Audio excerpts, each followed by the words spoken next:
Halo guys, bagaimana kabar kalian semua? Pastinya tetap semangat kan? Kembali lagi bersama Mimin di Celengan Drama. Kali ini Mimin punya film yang sangat seru dan romantis nih. Film ini berjudul High School Debut yang rilis pada tahun 2011. Bagi yang penasaran, cus langsung saja kita melebur ke alurnya. Film ini menceritakan seorang gadis cupu yang ingin menjadi populer di sekolah dan mendapatkan pacar. Selama ini, ia berpenampilan sangat buruk. Oleh karena itu, ia ingin mengubah semuanya. Akankah ia bisa menjadi populer dan memiliki pacar yang tampan? Yuk langsung saja kita tontonin kisahnya. Di awal film, kita melihat seorang gadis bernama Haruna. Ia adalah atlet softball yang sangat hebat. Ia adalah bintang lapangan dan seringkali membuat timnya juara berkat kemampuannya itu. Ia duduk di bangku SMP, tetapi sebentar lagi ia akan memasuki SMA. Ia pun bercita-cita ingin menjadi cewek yang anggun dan mendapatkan pacar saat di SMA nanti. Scene pun beralih pada masa awal-awal Haruna di SMA. Ia sangat semangat mencari pacar. Ia pun berdandan dengan sangat heboh dan mejeng di taman kota, dengan harapan ada cowok yang meliriknya. Akan tetapi ia harus kecewa karena ia sudah melakukan itu selama berbulan-bulan, tetapi ia tidak kunjung mendapatkan pacar juga. Bahkan saat ada cowok yang menghampirinya karena sedang melakukan survei, ia pun sangat GR dan mengira cowok itu menyukainya. Alhasil cowok itu pun ilfil dan kabur begitu saja. Haruna pun mengejarnya, tetapi ia terjatuh.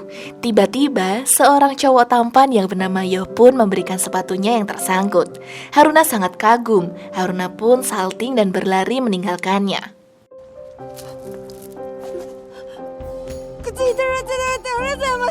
Keesokan harinya, saat di sekolah, ia berbincang-bincang dengan teman dekatnya. Ia sangat ingin menjadi terkenal di sekolah. Kemudian, temannya menyarankan ia harus memiliki seorang pelatih. Semua itu harus memiliki guru. Jadi, pertama ia harus mencari guru. Baru kemudian jalannya untuk menjadi populer lebih mulus. Lalu Haruna pun ingat pada sore yang ditemuinya di taman kota. Akan tetapi bagaimana ia bisa bertemu lagi dengannya? Tiba-tiba saja Yoh muncul. Betapa bahagianya Haruna. Ternyata Yoh adalah pangeran sekolah yang sangat populer. Ia pun segera mengejarnya, lalu memintanya untuk menjadi pelatihnya. Yoh bersikap sangat dingin dan mengabaikan permintaan juniornya yang tampak sangat cupu itu. Akan tetapi, adik Yoh yang bernama Asami sangatlah mengidolakannya karena Haruna sangat pandai softball. Ia pun akan membantu Haruna untuk berdandan dengan stylish agar ia tampak seperti anak populer. Maklum saja, Asami adalah cewek cantik dan imut yang juga sangat populer di sekolah. Haruna sangat senang karena ada yang mau membantunya. Sepulang sekolah, ia pun langsung ke rumah Asmi dan mencoba beberapa pakaiannya. Yoh yang melihat penampilan Haruna pun langsung mengomentarinya. Ia mengatakan kalau Haruna tidak cocok memakai pakaian adiknya karena bentuk tubuh mereka saja berbeda. Asami bertumbuh feminim dan anggun, sedangkan Haruna sangat tomboy. Malam harinya, Asami pun melihat aksi Haruna bermain softball. Ia sangat keren. Diam-diam, Yoh juga memperhatikan Haruna.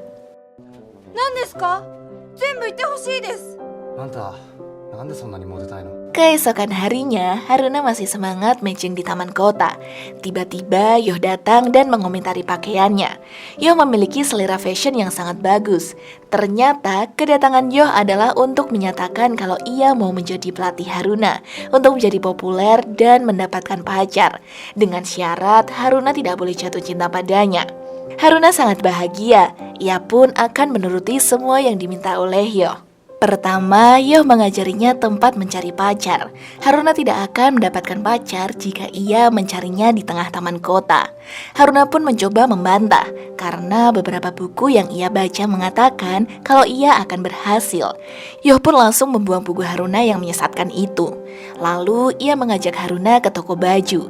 Ia akan mengajarinya cara berpakaian. Akan tetapi, meskipun banyak sekali baju feminim yang sudah ia coba, belum ada satupun yang cocok. Akhirnya, Yoh pun menyerah dan mengajaknya pulang. Saat di rumah, Haruna melihat sebuah gelang dari manik-manik yang sangat indah.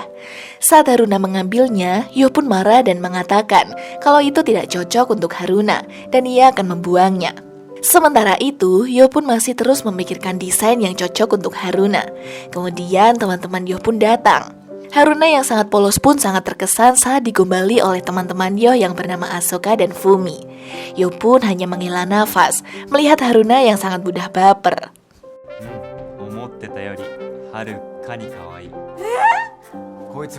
Asoka dan Fumi pun menceritakan masa lalu Yo. Ia sangat terkenal dan digemari banyak murid perempuan. Akan tetapi di sisi lain, ia mendapatkan banyak masalah karenanya.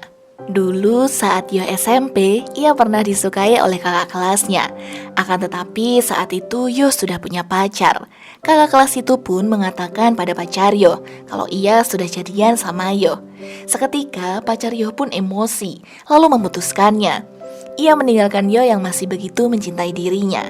Saat itu Yo sudah tidak percaya lagi pada wanita. Ia juga akan membuang manik-manik yang diberikan oleh mantannya itu. Kini Haruna mengerti mengapa saat ia ingin berpacaran, Yo mengatakan kalau hubungan itu tidak selamanya indah. Selanjutnya, Yo akan mengajari Haruna bagaimana cara berkencan. Yo menelpon Fumi untuk menemani Haruna berkencan. Fumi pun mengiyakan permintaan Yo. Sebelumnya, ia mengatakan akan memberikan instruksi pada Haruna melalui chat. Haruna juga tidak boleh bertingkah sembarangan. Haruna pun mengiyakan semua arahan Yo. Akan tetapi saat berkencan ia tidak bisa mengendalikan dirinya. Ia melakukan hal-hal konyol yang membuat Fumi ilfil. Ia benci pada Yo yang terus saja memberinya instruksi. Lalu ia tidak memperhatikan instruksi Yo sama sekali. Di akhir kencan ia merasa kencannya berhasil. Ia saling bertukar nomor dengan Fumi. Ia mengira Fumi jatuh cinta padanya.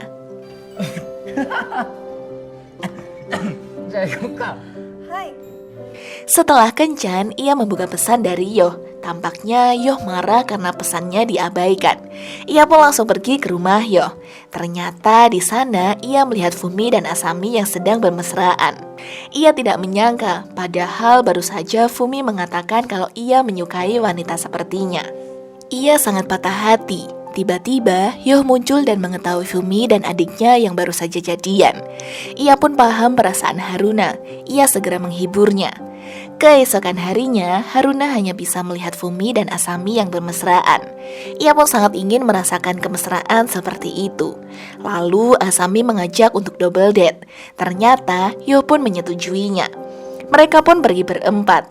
Saat kencan, Haruna selalu meniru gaya Asumi yang imut dan manja. Tapi dia malah terlihat aneh. Lalu mereka pun berpisah karena Fumi dan Asami ingin berduaan saja. Lalu Yo mengajaknya jalan-jalan. Kemudian mereka melihat anak-anak yang bermain softball. Ternyata itu adalah junior-junior Haruna. Ia sudah berusaha untuk menjauhinya dan berusaha bergaya imut. Namun akhirnya Yo pun memperbolehkannya untuk bermain softball sebentar. Haruna memang hebat. Dari situ Yo menjadi sadar ia tidak harus memaksa Haruna untuk menjadi manja dan gemoy seperti cewek-cewek pada umumnya, karena ia memiliki kecantikannya sendiri.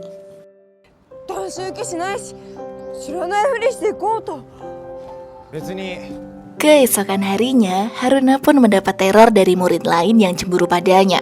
Para fans Yo mengira kalau Haruna pacaran dengan Yo. Selama ini Yo tidak pernah terlihat bersama dengan wanita. Lokernya dipenuhi sampah. Ia pun kena jebakan tepung. Lalu ia juga dijebak untuk pergi ke gudang olahraga. Ternyata tidak hanya dia, Yo pun juga dijebak.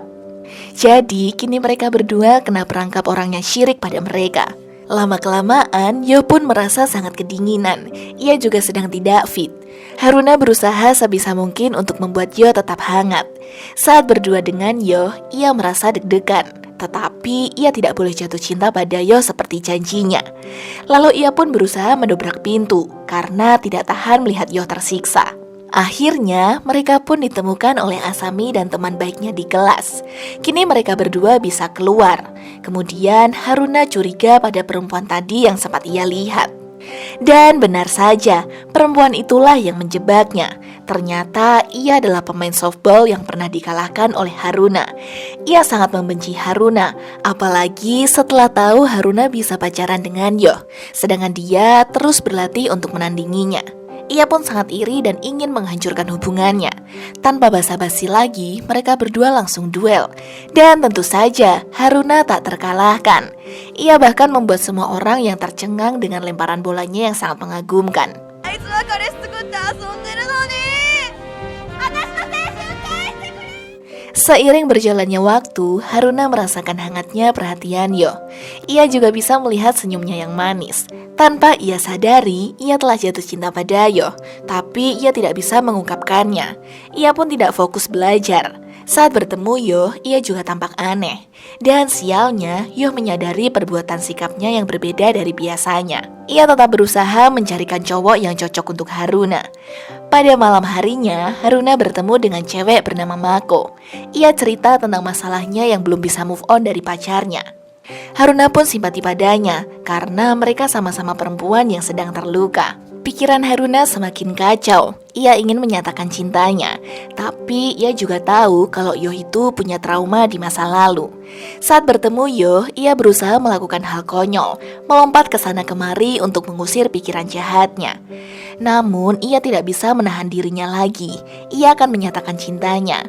Saat Haruna mengatakan kalau ia sudah jatuh cinta, Yo malah mengira ia jatuh cinta pada Asaoka yang mengajaknya berkencan tadi di sekolah. Hati Haruna pun sangat sakit. Ternyata tidak ada cinta sama sekali di hati Yo untuknya. Ia pun memecat Yo sebagai pelatihnya. Yo pun ternyata enjoy-enjoy saja. Ia juga tampak cuek pada Haruna yang kini tidak menegurnya. Saat berpapasan, mereka berdua seperti orang yang tidak kenal sama sekali. Haruna hanya bisa menangis dalam hatinya. Kini berbicara dengan Yo pun ia tidak bisa. Tiba-tiba, Haruna mendapatkan pesan dari Mako untuk menemaninya menemui mantan pacarnya. Haruna pun mengiyakan permintaan Mako.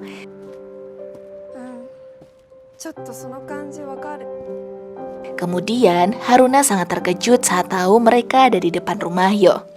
Jadi, selama ini, Mako adalah mantan pacar Yo yang membuatnya trauma pada perempuan. Haruna pun merasa ingin menghilang dari dunia ini. Apalagi mendengar cerita mereka berdua yang sangat romantis. Tetapi, kini hanya mengirim surat untuk Yo saja Mako tidak bisa. Lalu ia minta bantuan Haruna untuk memberikan surat itu pada Yo. Ia hanya bisa termenung memandang surat dari Mako itu.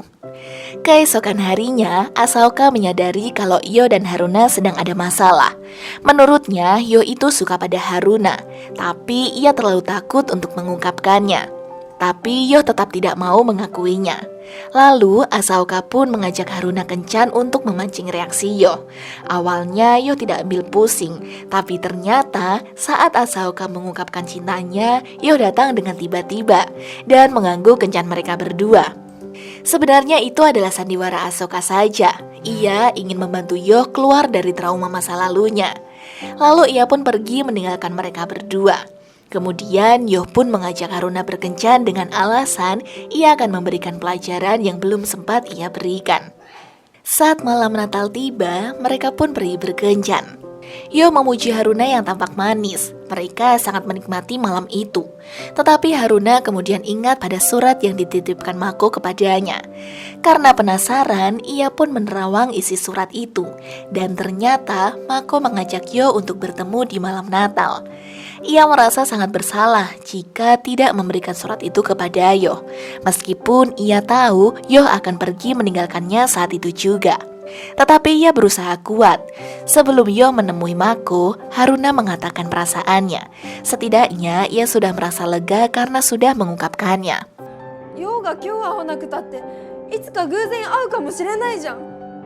Ia pun merasakan patah hati yang luar biasa. Baru saja ia berkencan dengan pujaan hatinya, kini ia malah membiarkannya menemui mantannya. Tapi ia tidak bisa menerima kenyataan jika akhirnya Mako balikan dengan Yo. Ia pun segera menyusul mereka. Ia berlari sekencang-kencangnya hingga terjatuh. Tiba-tiba Yo pun muncul. Ia menjelaskan semuanya. Setelah bertemu dengan Mako, ia merasa tidak ada gunanya kembali pada masa lalu. Ia menyadari kebaikan-kebaikan yang ada pada Haruna. Kemudian ia pun menyatakan perasaannya kepada Haruna. Ia menerima ia apa adanya. Bukan tentang pakaiannya atau dirinya yang tidak populer di sekolah, tapi kepribadian Haruna yang uniklah yang membuatnya jatuh cinta. Akhirnya mereka pun jadi sepasang kekasih, dan film pun tamat.